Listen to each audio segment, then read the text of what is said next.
नमस्कार। दुनिया में तनाव व्याप्त है। तनाव के बहुत सारे कारण हो सकते हैं। उनमें से एक कारण यह भी है युद्ध की आशंका। दरअसल वैश्विक जगत युद्ध के मुहाने पे खड़ा हुआ है। वैश्विक शक्तियां परमाणु लैस होकर, हथियारों से लैस होकर अपनी गर्माहट के कारण एक दूसरे को आंख दिखा रही हैं। दरअसल इस समय नॉर्थ कोरिया और साउथ कोरिया के मध्य में विवाद चरम पर है और ये विवाद एक खतरनाक रूप में पहुंच चुका है।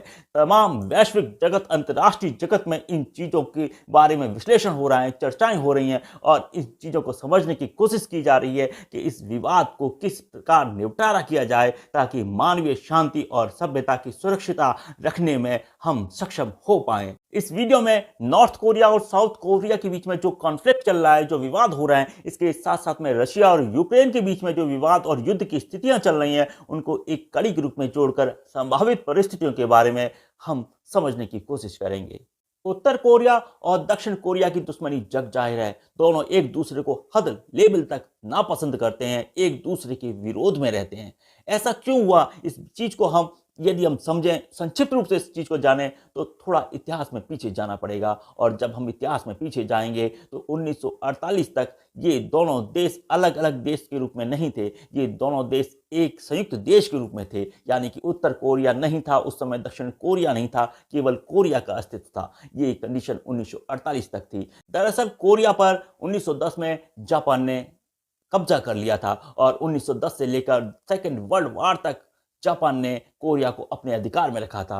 सेकेंड वर्ल्ड वॉर के बाद में जब जापान ने अपने हथियार डाल दिए, 1945 में अपने आप को आत्मसमर्पित कर दिया, तब ऐसी कंडीशन में सोवियत संघ और संयुक्त राष्ट्र अमेरिका ने इस कोरिया के दक्षिणी और उत्तरी भाग पर अपना अपना प्रभाव जमाना प्रारंभ कर दिया और अपने अधिकार में उस क्षेत्रों को लेना शुरू कर दिया। दरअसल सोवियत संघ ने जो कोरिया का उत्तरी भाग था उस पर अपनी पैठ बना ली और अमेरिका ने अपनी जो कोरिया का दक्षिण भाग था उस पर अपनी कब्जा करना स्टार्ट कर दिया। अब चूंकि इन दोनों चीजों पर जब दो देशों ने अपना अपना अपना अधिकार बनाते गए, अपनी अपनी प्रभाव जमाते गए, तो इस चीज को जनता ने स्वीकार नहीं किया।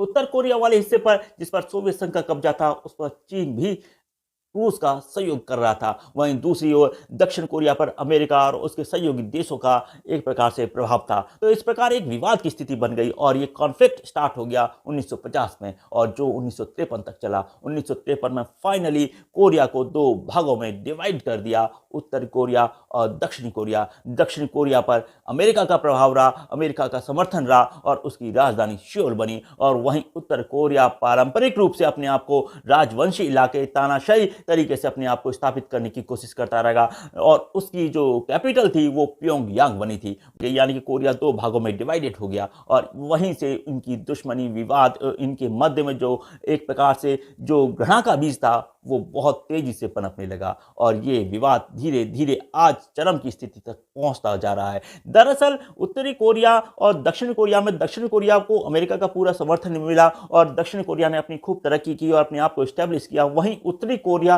केवल अपने उस एक पहलू को याद रखा, उसने उन चीज़ों को ध्यान नहीं रखा, अंतर्राष्ट्रीय जगत के साथ में अपने आप को सामंजस्य बिठाने की कोशिश नहीं की। उस समय अमेरिका का प्रभाव बढ़ने लगा था और वो उत्तर कोरिया नैसर्गिक रूप से ये चीज़ को समझने लगा कि ये अमेरिका है वो दक्षिण कोरिया का साथी है। ऐसी कंडीशन में वो अपने आप को स्वतंत्र रूप से स्थापित करने के लिए इन तमाम हथियारों की होड़ में शामिल हो गया और अपने वर्चस्व को बढ़ाने के लिए अपने आप को सीमित कर दिया और उसने इन्हीं तमाम चीज़ों के मध्य नजर रखते हुए उन्होंने हथियारों की होड़ प्रारंभ कर दी और एक प्रकार से हथियारों का जखीरा स्वयं के रूप में तैयार करने लगा। इस चीज़ में उसको सोवियत संघ, जिसका प्रभाव धीरे धीरे शीत युद्ध के बाद में कम होता गया और एक प्रकार से जब सोवियत संघ का विघटन भी हो गया तो उस समय नॉर्थ कोरिया के लिए हथियारों के सिवा अपने आप को वो किसी चीज़ों में सक्षम नहीं समझ रहा था। वो सोच रहा था कि मैं जितने हथियार इकट्ठे कर लूँगा, जितने प्रकार के अपने जो मिसाइलें या तमाम आयुध इकट्ठे कर लूँगा, उन्हीं चीज़ों से मैं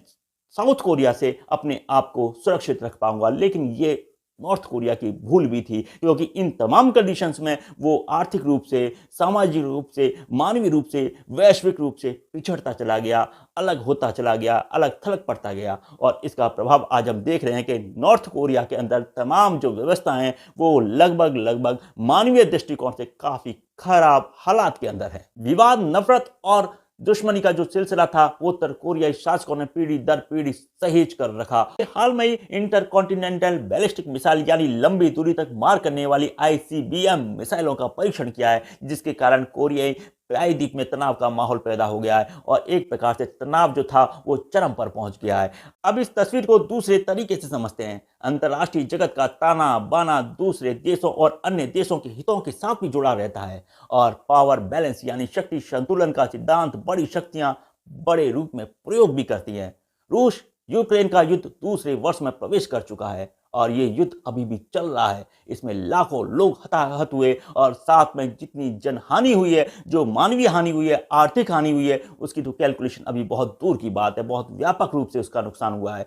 यहाँ पर दरअसल यूएस यूक्रेन को सपोर्ट कर रहा है, नाटो देश यूक्रेन को सपोर्ट कर रहे हैं, उसको हथियार और अन्य जो संसाधन है उपलब्ध करा रहे हैं। अभी हाल में बाइडन अमेरिकी प्रेसिडेंट बाइडन यूक्रेन के जो राष्ट्रपति हैं जेलेंस्की से मिले हैं। इसके कारण रूसी राष्ट्रपति पुतिन ने इस पर चिंता जाहिर की है, आपत्ति दर्ज की है। अब एक चीज को दूसरी चीज से कैसे बैलेंस किया जा सकता है, इस चीज को मैंने अपने नजरिए से इस प्रकार समझा है कि चूंकि रशिया का प्रभाव नॉर्थ कोरिया पर है, चाइना का प्रभाव नॉर्थ कोरिया पर है, ये इनसे सपोर्ट रखता है, तो हो सकता है कि रशिया पर प्रेशर को न्यूट्रलाइज करने के लिए नॉर्थ कोरिया ने मिसाइल टेस्ट किया हो सकता है। वहीं नॉर्थ कोरिया का यह इंटरेस्ट यह भी संभव है कि वह यूएस साउथ कोरिया के संयुक्त सैन्य अभ्यास के काउंटर में इस प्रकार का शक्ति प्रदर्शन किया हो। लेकिन जो भी हो, ये यूएस और उसके मित्र देशों पर प्रेशर पॉलिटिक्स तो है ही।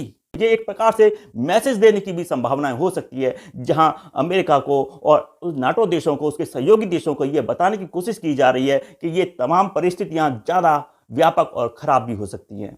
इसके साथ साथ हम सभी जानते हैं कि चाइना और यूएस के बीच में भी काफ़ी मतभेद चल रहे हैं और काफ़ी ज़्यादा कॉन्फ्लिक्ट है, विवाद की स्थितियां हैं। इन विवाद की स्थितियों में चाइना का इनडायरेक्टली सपोर्ट इस बात को लेकर होगा कि किसी भी प्रकार से यूएस को न्यूट्रलाइज किया जाए। और न्यूट्रलाइज किस तरीके से किया जाए, तो वो चाहे वो नॉर्थ कोरिया के माध्यम से प्रेशर क्रिएट करना हो, यदि यूएस यूक्रेन को सपोर्ट करता है या उसमें इंटरेस्ट क्रिएट करता है या एक्स्ट्रा सपोर्ट करता है, तो यहाँ पर ये इस प्रकार को बैलेंस करने की संभावना को बताता है। अंतर्राष्ट्रीय जगत की घटनाएं पल पल बदलती रहती हैं। बहरहाल ये देखने वाली बात होगी कि फिलहाल की परिस्थितियों में वैश्विक जगत जो अभी कोविड महामारी के दौर से निकला ही है और साथ में क्लाइमेट चेंज इम्पैक्ट के रूप में जूझ रहा है इन तमाम समस्याओं से, इसके साथ साथ भूकंप जैसी प्राकृतिक आपदाओं का वो नित नई सामना कर रहा है, नित नई समस्याओं से वो दो चार हो रहा है। वहाँ पर ये युद्ध की एक त्रासदी या युद्ध की जो एक संभावना को इससे किस प्रकार निपटेगा।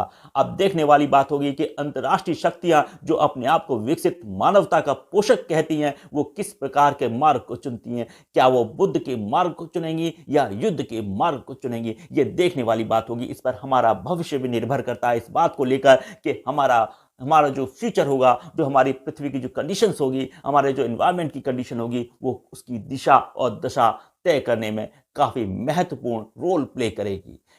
तो मिलते हैं एक नई वीडियो में नए विषय के साथ में। आप इस वीडियो को शेयर भी कर सकते हैं और आप भी सब्सक्राइब कीजिएगा। शुक्रिया।